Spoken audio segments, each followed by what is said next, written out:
Welcome dear students, मेरे channel science with Dalpat Kumar पर आपका हार्दिक स्वागत है। आज हम 8वीं बोर्ड परीक्षा 2023 के मॉडल प्रश्न पत्र को हल करने जा रहे हैं और ये पेपर मैंने खुद ने बनाया है और ये आपके लिए बहुत महत्वपूर्ण साबित होगा। इसमें आने वाले इस पेपर में जो लिखे हुए प्रश्न हैं, अधिकांश प्रश्न बोर्ड परीक्षा में आ सकते हैं।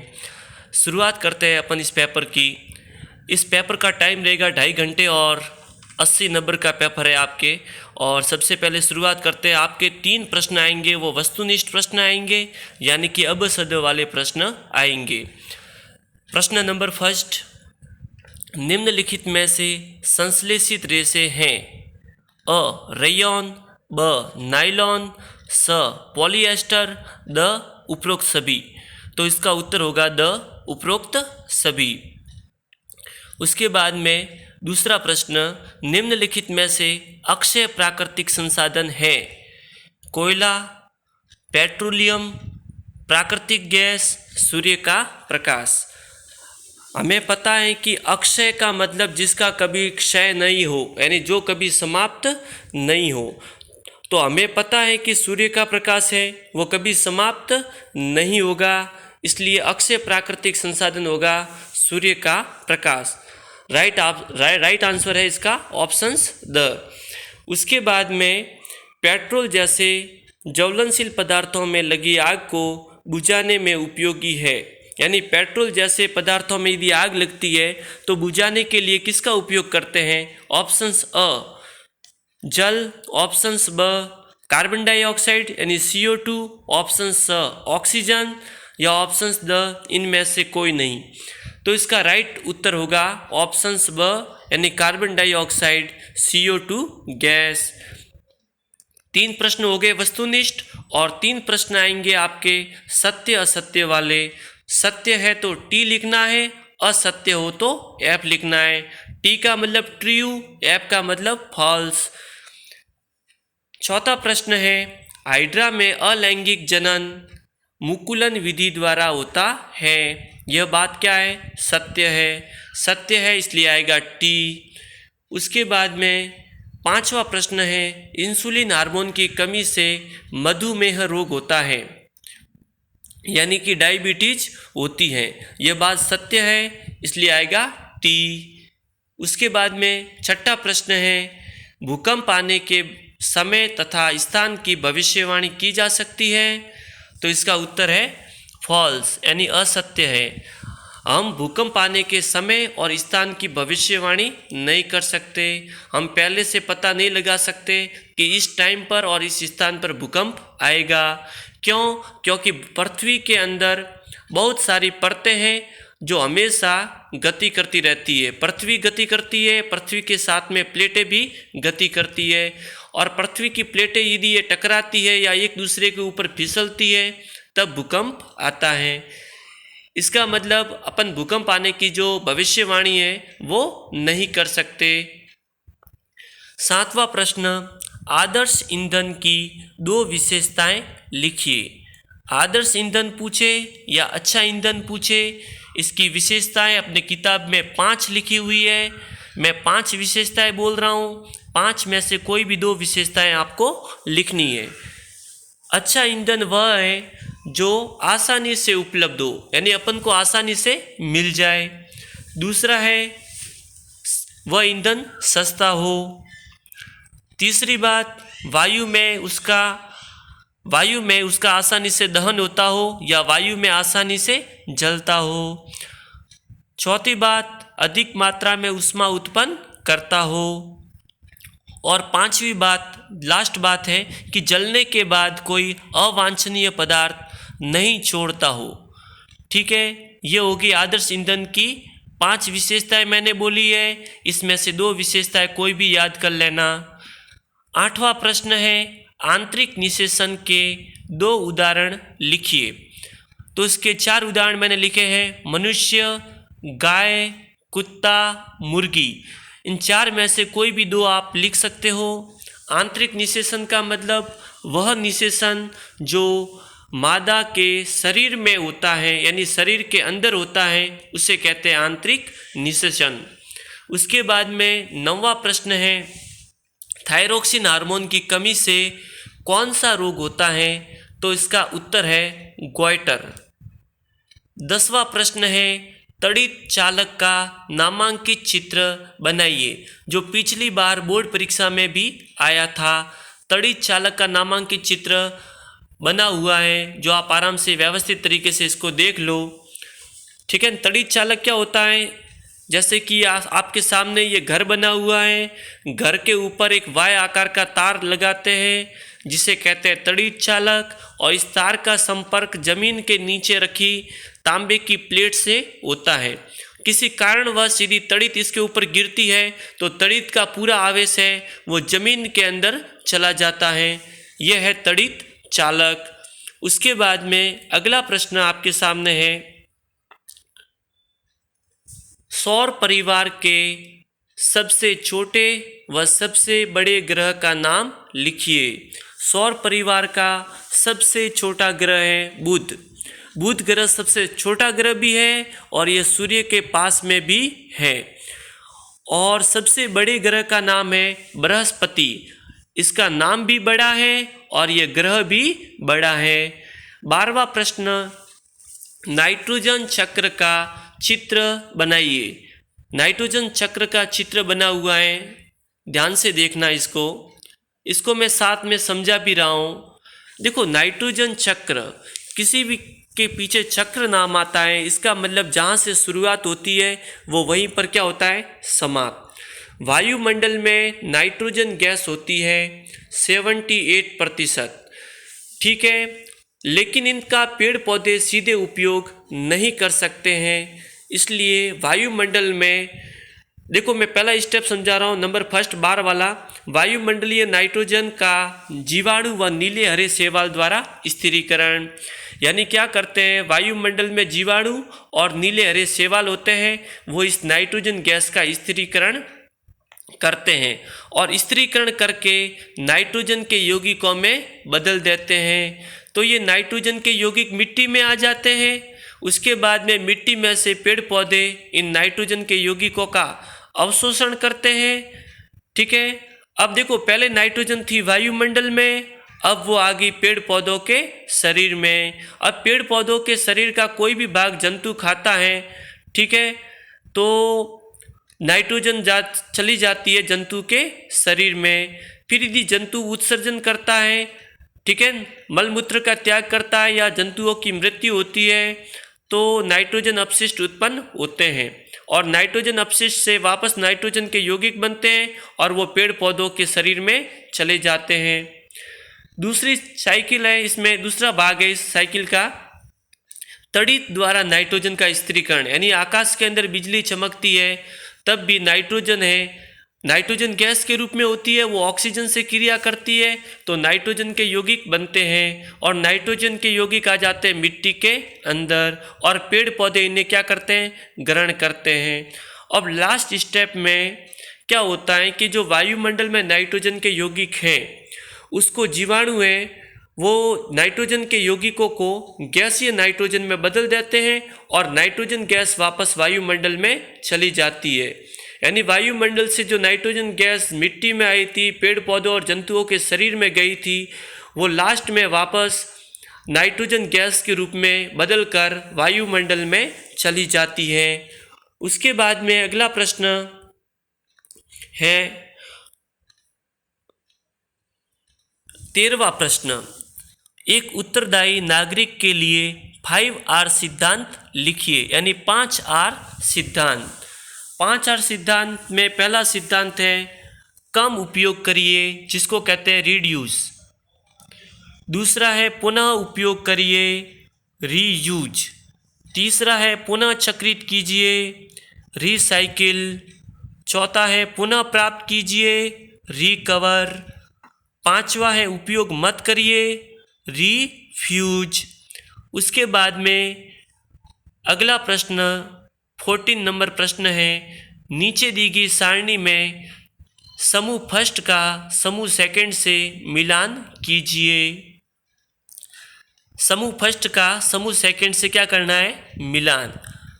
पहला लिखा हुआ है CN जी। सीएनजी का पूरा नाम आपको आना चाहिए संपीड़ित प्राकृतिक गैस या कंप्रेस्ड नेचुरल गैस।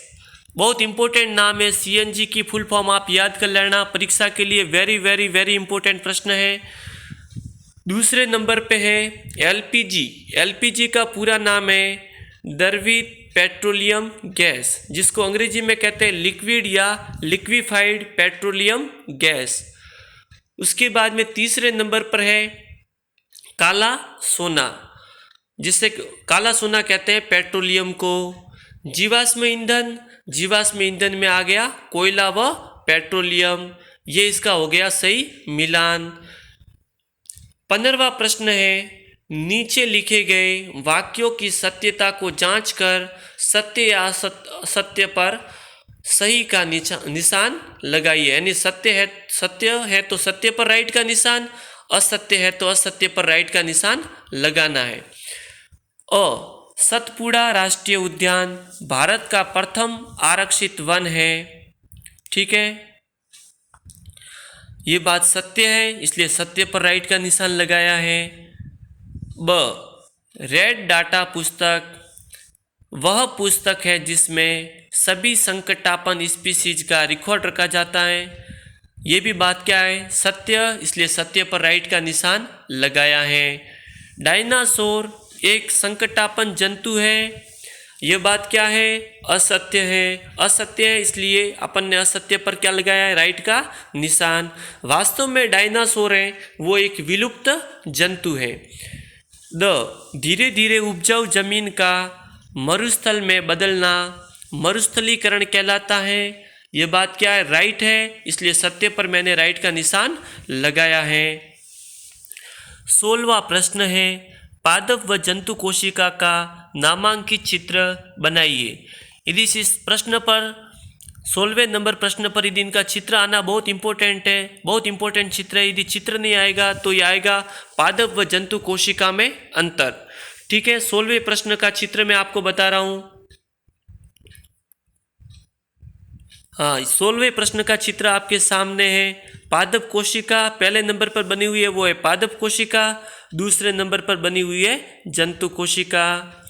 पादप कोशिका के अंदर कोशिका भित्ति पाई जाती है, यानी पादप कोशिका के बाहर वाला आवरण है वो है कोशिका भित्ति, और जस्ट इसके अंदर वाला आवरण है कोशिका झिल्ली, जो पादप कोशिका में भी पाई जाती है और जंतु कोशिका में भी पाई जाती है।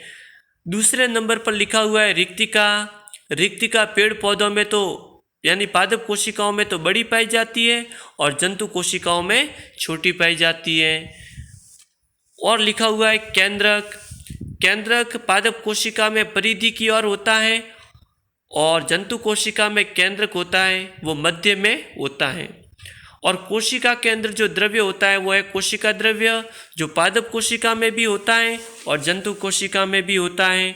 उसके बाद में हरित लवक, जिसको कहते हैं अपन प्लेस्टिड, और प्लेस्टिड प से प्रकाश संश्लेषण, यानी प्रकाश संश्लेषण की क्रिया पेड़ पौधों में होती है, पत्तियों में होती है, और पत्तियों के अंदर किस में होती है, प्लेस्टिड में।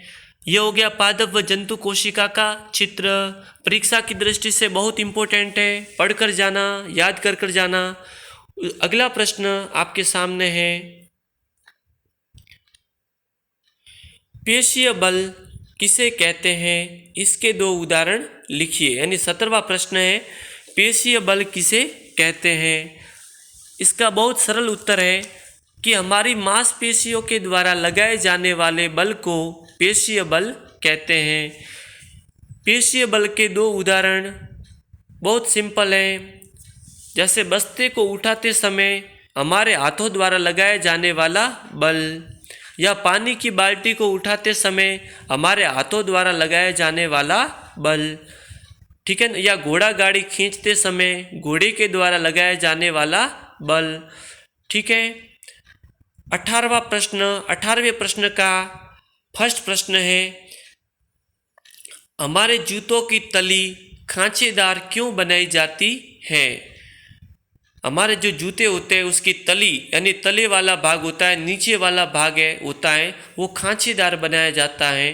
क्यों बनाया जाता है? इसका एक ही कारण है, जूतों की तली खांचेदार बनाने से घर्षण है उसका मान बढ़ जाता है, और घर्षण का मान बढ़ने से उसकी सतह से जो पकड़ होती है वो मजबूत रहती है और हम आसानी से चल सकते हैं और गिरने की या फिसलने की संभावना नहीं रहती है। इसलिए हमारे जूतों की तली है वो खांचेदार बनाई जाती है। 18वें का दूसरा प्रश्न है, स्नेहक किसे कहते हैं? 2 उदाहरण लिखिए। देखो, स्नेहक की परिभाषा बिल्कुल सरल है। स्नेहक घर्षण को कम करने वाले पदार्थों को स्नेहक कहते हैं, और स्नेहक के 2 उदाहरण हैं, तेल, ग्रीज, वायु की गद्दी और ग्रेफाइट। मैंने 4 उदाहरण बोले हैं, 4 में से कोई भी 2 आप लिख सकते हो। 19वां प्रश्न है, देखो इस पूरी किताब में जो आंकिक प्रश्न है, नंबरिकल प्रश्न है, वो सिर्फ ध्वनि वाले पार्ट में है। ध्वनि वाले पार्ट से एक नंबरिकल प्रश्न आने की पूरी संभावना है, यानी आंकिक प्रश्न आने की पूरी संभावना है। 19वां प्रश्न दिया हुआ है आपके सामने, एक दोलक 4 सेकंड में 40 बार दोलन करता है, इसकी आवृत्ति व आवर्तकाल ज्ञात कीजिए। ठीक है, सबसे पहले अपन को लिखना है हल, फिर लिखना है दिया गया है। क्या दिया गया है? सबसे पहले अपन देखते हैं, प्रश्न में लिखा हुआ है 4 सेकंड, तो हमें लिखना है समय बराबर, या दोलन में लगा समय बराबर होता है 4 सेकंड। उसके बाद में दोलनों की संख्या बराबर लिखना है 40। अब हमें क्या ज्ञात करनी है? आवृत्ति ज्ञात करनी है, तो आवृत्ति लिखकर इसके आगे लिखना है प्रश्नवाचक निशान। उसके बाद में आवर्तकाल ज्ञात करना है, तो आवर्तकाल लिखकर उसके आगे लिखना है प्रश्नवाचक निशान। सबसे पहले आवृत्ति ज्ञात करने का सूत्र वो हमें लिखना है, आवृत्ति बराबर अपन लिखेंगे दोलनों की संख्या बटे दोलनों में लगा समय, या फिर अपन लिख सकते हैं दोलनों की कुल संख्या बटे दोलनों में लगा कुल समय। तो दोलनों की संख्या है 40 और लगा समय है वो है 4 सेकेंड, यानी 40 बटे 4 बराबर हो गया 10 हर्ट्ज। क्या हो गया? 10 हर्ट्ज। आवृत्ति का मात्रक होता है हर्ट्ज। ये परीक्षा की दृष्टि से इम्पोर्टेंट सवाल है। आवृत्ति का मात्रक होता है हर्ट्ज, और हर्ट्ज को लिखते हैं बड़े एच और छोटे जेड से, एच जेड। तो आवृत्ति अपने आ गई 10 हर्ट्ज, क्योंकि 40 बटे 4, 40 में 4 का भाग जाता है तब आते हैं 10। उसके बाद में अपन को ज्ञात करना है आवर्तकाल, तो आवर्तकाल ज्ञात करने का सूत्र है आवर्तकाल बराबर 1 बटे आवृत्ति, यानी 1 बटे 10 बराबर 0.1 सेकेंड। आवर्तकाल, काल का मतलब समय, और समय का मात्रक स से समय, स से सेकेंड, यानी आवर्तकाल का मात्रक होगा सेकेंड। 20वां प्रश्न है, हमें वैद्युत साधित्रों का उपयोग कभी गीले हाथों अथवा गीले फर्श पर खड़े होकर क्यों नहीं करना चाहिए? तो इसका सिंपल उत्तर है कि जो भी अपन जल इस्तेमाल करते हैं, जो जल का उपयोग करते हैं, साधारण जल का हम उपयोग करते हैं, उसके अंदर होते हैं खनिज लवण। ये खनिज लवण अपने शरीर के लिए तो लाभदायक होते हैं, लेकिन ये खनिज लवण जल को क्या बना देते हैं? विद्युत का चालक बना देते हैं, और विद्युत का चालक बनाते ही इसके अंदर विद्युत धारा का प्रवाह शुरू हो जाता है, और इससे इससे हमें करंट लग सकता है। इसलिए हमें वैद्युत साधित्रों का उपयोग कभी गीले हाथों अथवा गीले फर्श पर खड़े होकर नहीं करना चाहिए। 21वां प्रश्न है, सप्तऋषि तारामंडल की 3 विशेषताएं लिखिए व भारत के प्रथम कृत्रिम उपग्रह का नाम लिखिए। देखो, सप्तऋषि तारामंडल, देखो इसकी विशेषताएं, 2 विशेषताएं तो इसके नाम से ही पता चल रही है। सप्तऋषि तारामंडल नाम है वो भारत के 7 ऋषियों के कारण ये नाम पड़ा है। पहली विशेषता ये। दूसरी विशेषता सप्त यानी 7, यानी सप्तऋषि तारामंडल में अपन को 7 सुस्पष्ट तारे दिखाई देते हैं। ठीक है, 2 विशेषता होगी। तीसरी विशेषता है यह बड़ी कलची अथवा प्रश्न चिन्ह जैसा दिखाई देता है। विशेषता नंबर 4, इसकी कटोरी, कटोरी में अपन क्या लेते हैं, अचार, इसलिए कटोरी के अंदर तारे होते हैं 4, कटोरी के अंदर तारे होते हैं 4। और हत्ती या हत्थी यानी हत्थी में होते हैं 3 तारे, कटोरी में 4 तारे और हत्ती में 3 तारे। उसके बाद में अगली विशेषताएं, इसको कहते हैं बिग डीपर, ग्रेट बियर या अर्सा मेजर, यानी सप्तऋषि तारामंडल के 3 और नाम है, वो आपको याद रखने हैं, big dipper, great bear, ursa major. और लास्ट विशेषता है इसकी, ये गर्मियों की रात के प्रथम प्रहर में देखा जा सकता है। मैंने 6 विशेषताएं बोली है, 6 में से कोई 3 विशेषताएं आपको लिखनी है। भारत के प्रथम कृत्रिम उपग्रह का नाम लिखिए, इसका नाम आपको सीधे याद रखना है, आर्यभट्ट। भारत के प्रथम कृत्रिम उपग्रह का नाम है आर्यभट्ट। उसके बाद में अगला प्रश्न 22वां प्रश्न है। देखो 22, 23, 24, 25 ये 4 प्रश्न आपके अथवा वाले आएंगे। अथवा में आपको या तो ऊपर वाले, देखो अथवा में या तो ऊपर वाले दोनों सवाल करने हैं या नीचे वाले दोनों सवाल करने हैं, इस बात का विशेष ध्यान रखना है, ठीक है। 22वें का अ, रबी फसल किसे कहते हैं, इसके 2 उदाहरण लिखिए। देखो इसको याद रखने का मैंने सरल ट्रिक बताया था आपको। रबी फसल, आपको एक छोटा सा नाम याद रखना है, रस। क्या नाम याद रखना है, रस। र यानी रबी की फसल, स यानी सर्दियों में, यानी सर्दी के मौसम में उगाई जाने वाली फसल रबी की फसल कहलाती है। और रबी की फसल के 2 उदाहरण लिखिए। तो रबी की फसल याद रखने का मैंने ट्रिक बताया था, गैस ना समझो, अलग से अलसी।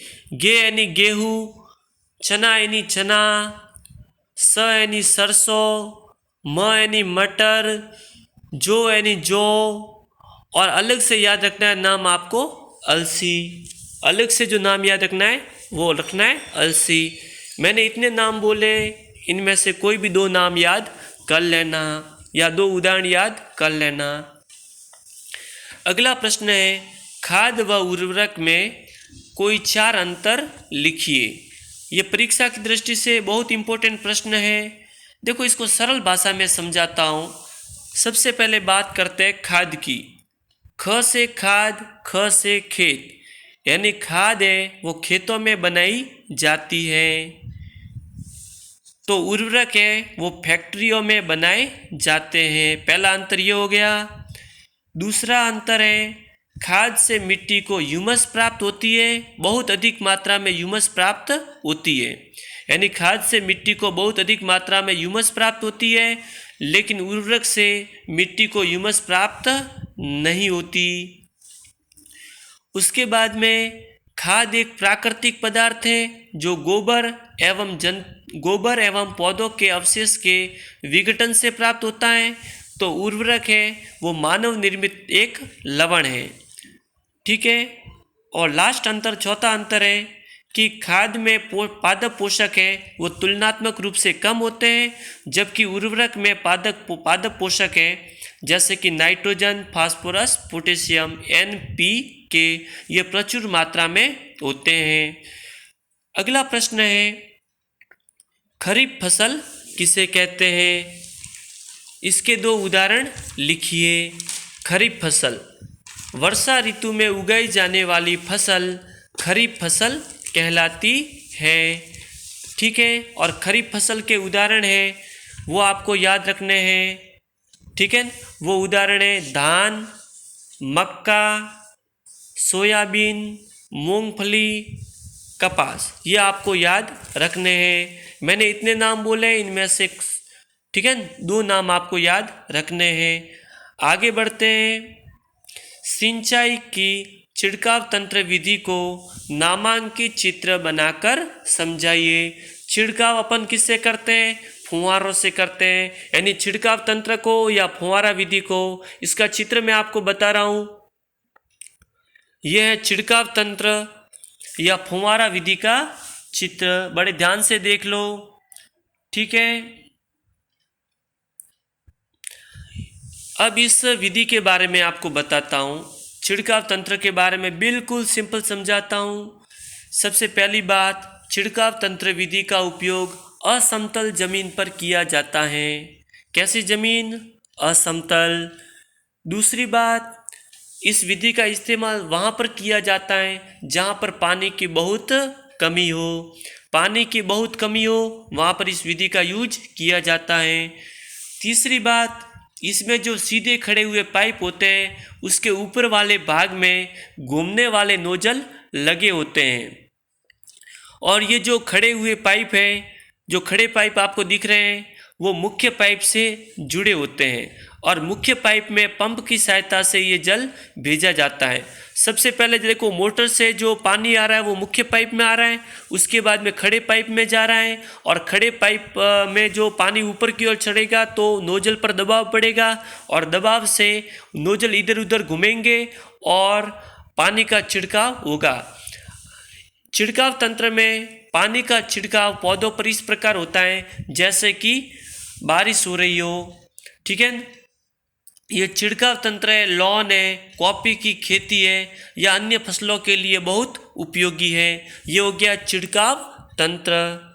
आगे बढ़ते हैं अगले प्रश्न की ओर। 23वां प्रश्न है, नीचे सारणी के कॉलम फर्स्ट में जो पदार्थ दिए गए हैं उनके सामने कॉलम सेकंड में इनके उपयोग लिखिए।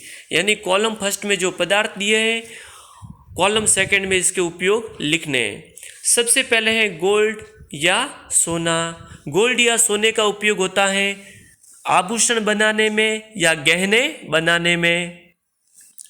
दूसरे नंबर पर है कॉपर, जिसको कहते हैं तांबा। इसका उपयोग होता है बिजली के तार बनाने में। फिर तीसरा प्रश्न है तीसरा नंबर है आयरन या लोहा। इसका उपयोग होता है मशीनें बनाने में। चौथे नंबर पर है कार्बन। इसका उपयोग होता है ईंधन के रूप में। निम्नलिखित सारणी के अथवा में प्रश्न, निम्नलिखित सारणी के कॉलम फर्स्ट में पूछे गए धातु या अधातु के नाम कॉलम सेकंड में उसके सामने लिखिए। कॉलम फर्स्ट में जो पूछा गया है उसका उत्तर लिखना है कॉलम सेकंड में। नंबर फर्स्ट है कमरे के ताप पर द्रव अवस्था में पाई जाने वाली धातु, उसका नाम है पारा या मरकरी। याद कर लेना, बहुत इंपॉर्टेंट प्रश्न है। नरम व चाकू से काटी जाने वाली धातु, दो धातु हैं सोडियम तथा पोटेशियम।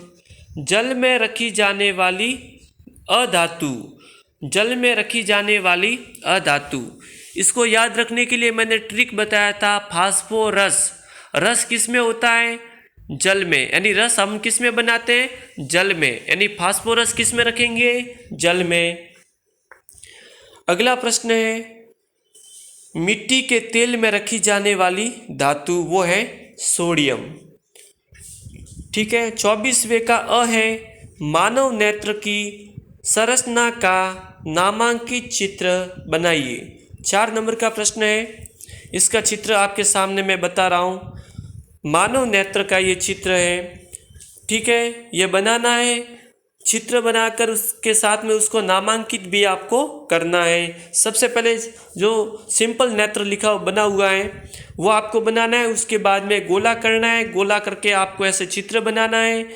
चित्र में नाम है पक्षमापेशी, परितारिका, लेंस, कॉर्निया, रेटिना और प्रकाशिक तंत्रिका। इसमें से इम्पोर्टेंट प्रश्न बन सकते हैं, जैसे कि पक्षमापेशी होती है, ठीक है, वो लेंस उसके द्वारा टिके होते हैं, यानी लेंस है वो उसके द्वारा स्थिर रहते हैं और एडजस्ट होते हैं। परितारिका अपने आँखों का जो कलर डिसाइड करती है कि अपनी आँख का रंग काला होगा कि भूरा होगा, आँख का जो रंग निर्धारित करती है वो होती है परितारिका। उसके बाद में लेंस, मानव नेत्र में लेंस होता है उत्तल और उत्तल लेंस, ऊ से उत्तल लेंस, ऊ से उल्टा प्रतिबिंब। मानव नेत्र में उल्टा प्रतिबिंब बनता है जिसे मस्तिष्क है वो सीधा कर देता है। और मानव नेत्र की सबसे बाहर वाली जो परत होती है उसको कहते हैं कॉर्निया, और कॉर्निया का दूसरा नाम है स्वच्छ मंडल। और ये सबसे इम्पोर्टेंट सवाल है अगला, रेटिना। भाई मानव आँख के अंदर जो वस्तु का प्रतिबिंब बनता है वो रेटिना पर बनता है। ठीक है, रेटिना का दूसरा नाम है दृष्टि पटल।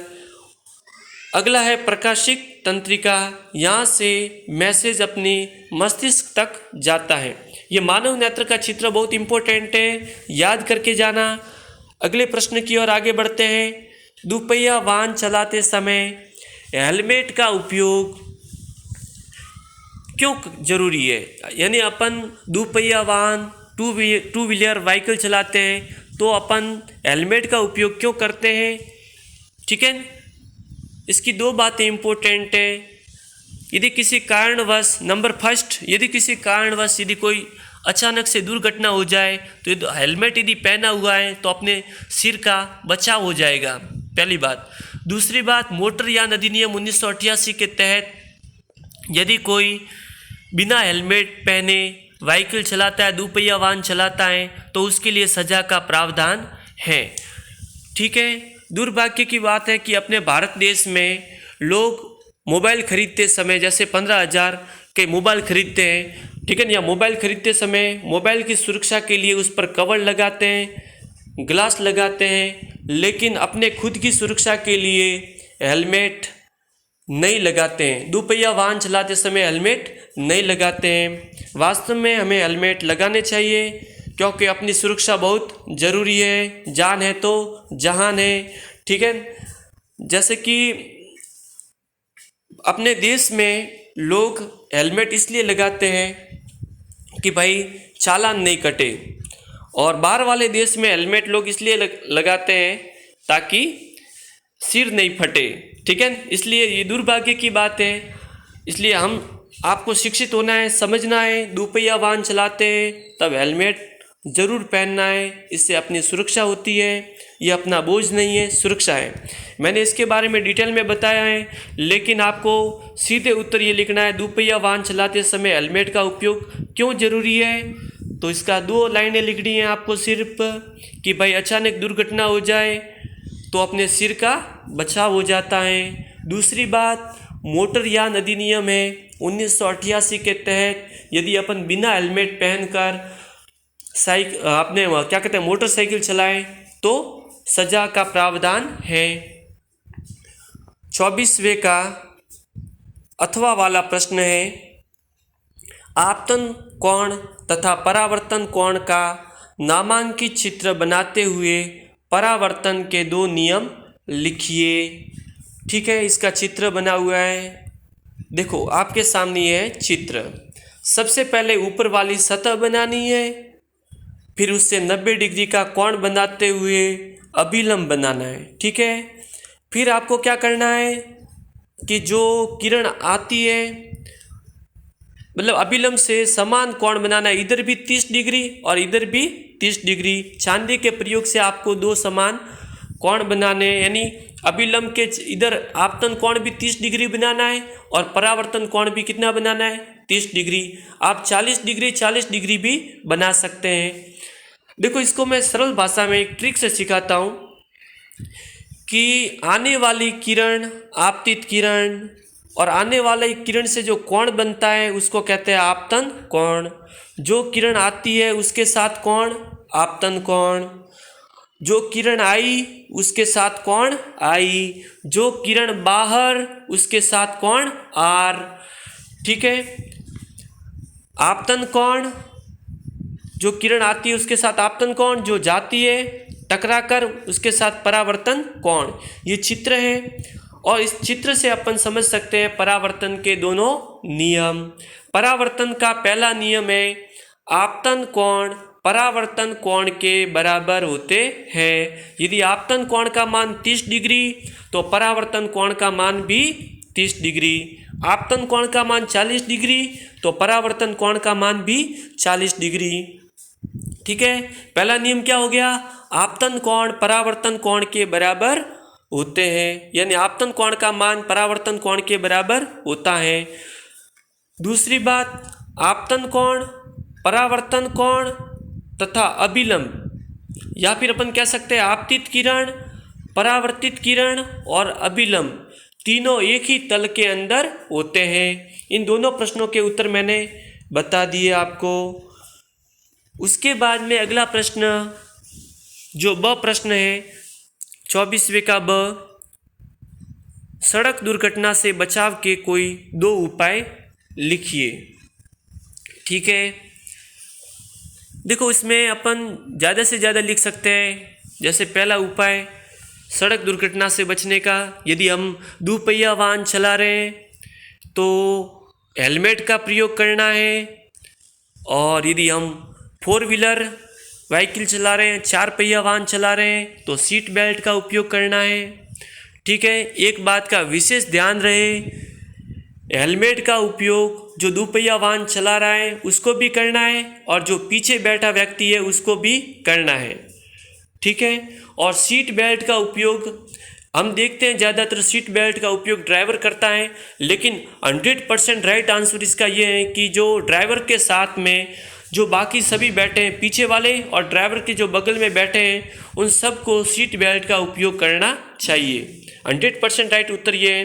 यानी पहला आपने क्या हो गया, दोपहिया वाहन चलाते हैं तो हेलमेट पहने, 4 पहिया वाहन चलाते हैं तो सीट बेल्ट लगाए। तीसरा है सड़क के सुरक्षा मार्ग पर यानी सड़क मार्ग पर लगे सुरक्षा संकेत हैं उनका पालन करना है, और यातायात के नियमों का पालन करना है। 25वां प्रश्न जो लास्ट प्रश्न है, ठीक है, अथवा वाला प्रश्न है। 25 में अ लिखा हुआ है, पौधा घर प्रभाव को समझाइए। देखो एक सरल भाषा में आपको समझा रहा हूँ कि जो ठंडे प्रदेश होते हैं या नर्सरी जहाँ पर छोटे पौधे उगाए जाते हैं वहाँ पर तापमान कम होता है, और तापमान कम होता है तो वहाँ पर पेड़ पौधों को उगाने के लिए कांच के घर बनाए जाते हैं। ठीक है, ठंडे प्रदेशों में या नर्सरी में पौधों को उगाने के लिए कांच के घर बनाए जाते हैं। जब सूर्य का प्रकाश जब होता है, जब ये सूर्य का प्रकाश इस कांच के आवरण के अंदर तो आता है, ज़मीन से टकराता है, लेकिन वो वापस नहीं जा पाता। यानी कांच के आवरण के अंदर वो सूर्य का प्रकाश आ पाता है लेकिन वापस नहीं जा पाता। इसलिए जो कांच के अंदर का वातावरण है वो गर्म होता है। ये घटना अपने पृथ्वी पर भी देखने को मिलती है। पृथ्वी के चारों ओर यानी वायुमंडल में CO2 गैस और अन्य ग्रीन हाउस गैसों का आवरण है। इन आवरण में से सूर्य का प्रकाश पृथ्वी पर आ जाता है, और पृथ्वी से कुछ भाग तो सूर्य के प्रकाश का अवशोषित हो जाता है और कुछ परावर्तित हो जाता है, और ये परावर्तित प्रकाश जब वापस जाता है तो ये ग्रीन हाउस गैसें इन सूर्य के प्रकाश को यानी सूर्य के प्रकाश की ऊष्मा को रोक लेती है, और सूर्य के प्रकाश की ऊष्मा रुकने से पृथ्वी का वातावरण गर्म हो जाता है, और इस प्रभाव को कहते हैं पौधा घर प्रभाव या ग्रीन हाउस प्रभाव। ठीक है, ये हो गया पौधा घर प्रभाव। उसके बाद में ब, व्यक्तिगत स्वच्छता के लिए विद्यार्थियों को क्या प्रयास करने चाहिए? कोई 2 लिखिए। व्यक्तिगत स्वच्छता का मतलब अपने खुद की स्वच्छता, अपने शरीर की स्वच्छता। व्यक्तिगत यानी पर्सनल। ठीक है, व्यक्तिगत स्वच्छता रखने के लिए नंबर फर्स्ट हमें नियमित स्नान करना चाहिए। सेकंड, नियमित अंतराल पर नाखून काटने चाहिए। तीसरे नंबर पर शौच के बाद साबुन से हाथ को धोना चाहिए। ठीक है, ये हो गए अथवा वाले ऊपर वाले प्रश्न 25वें का अ और ब प्रश्न के उत्तर हो गए। उसके बाद में लास्ट प्रश्न है 25वें का अ, ताजमहल की सुंदरता पर संकट को समझाइए। ताजमहल की सुंदरता पर संकट। ठीक है, ताजमहल बहुत सुंदर इमारत है, और इतनी सुंदर है कि यह अद्वितीय इमारत है। अद्वितीय का मतलब इसके समान कोई दूसरी इमारत इस संसार में नहीं है, इसलिए इसे इस संसार के 7 अजूबों में 7 आश्चर्य में शामिल किया गया है। लेकिन अब वर्तमान में तेजी से बढ़ते वायु प्रदूषण ने इस पर संकट खड़ा किया है, क्योंकि ताजमहल के चारों ओर रबड़ प्रक्रमण, स्वचालित वाहन निर्वातक, रसायन और विशेषकर मथुरा तेल परिष्करण जैसे उद्योग से प्रदूषित गैसें निकलती है और ये गैसें वर्षा के पानी के साथ मिलकर अम्ल बनाती है और अम्ल के रूप में पृथ्वी पर गिरती है। जब ये अम्ल वर्षा ताजमहल के ऊपर गिरती है तो ताजमहल के जो संगमरमर का पत्थर होता है उसका संक्षारण हो रहा है। संक्षारण होने के कारण ये पीला हो रहा है और ताजमहल के पत्थर पीले होने के पीछे मुख्य कारण वायु के अंदर जो निलंबित कण है, ठीक है, यानी कार्बन के कण है, वो संगमरमर के पत्थर को पीला कर रहे हैं। इसलिए ताजमहल को सुरक्षित रखने के लिए सर्वोच्च न्यायालय ने सीएनजी, एलपीजी जैसे स्वच्छ ईंधनों का उपयोग करने की सलाह दी है या आदेश दिया है और ताजमहल के आसपास वाले क्षेत्र में मोटर वाहनों में शीशा रहित पेट्रोल का यूज़ करने का यानी उपयोग करने का आदेश दिया है। ठीक है, और लास्ट ब वाला प्रश्न है, हमारे आसपास का वातावरण स्वच्छ रखने के लिए हमें क्या करना चाहिए? कोई 2 उपाय लिखिए। मैं 4 उपाय बता रहा हूँ, आपको कितने उपाय लिखने हैं? 2। पहली बात, आसपास का वातावरण स्वच्छ बनाना है तो पेड़ पौधे लगाने चाहिए। कचरा है वो कचरे पात्र में ही डालना चाहिए। प्लास्टिक की थैली का उपयोग नहीं करना चाहिए और खुले में शौच नहीं करना चाहिए। ये 4 में से आपको कोई 2 उपयोग लिखने हैं। मैंने 8वीं बोर्ड का जो पेपर है स्वयं बनाया है, मेरे अनुभव से इसमें बहुत इंपॉर्टेंट प्रश्न शामिल किए हैं, ठीक है, और इस पेपर को हल भी करवाया है। ये वीडियो आपको अच्छा लगा है तो लाइक करें, शेयर करें, कमेंट करें और हमारे channel science with Dalpat Kumar को सब्सक्राइब करें। Thank you very much. आप सभी को यानी 8वीं बोर्ड वालों को मेरी तरफ से बेस्ट ऑफ लक, बहुत अच्छे नंबर लाना। Thank you.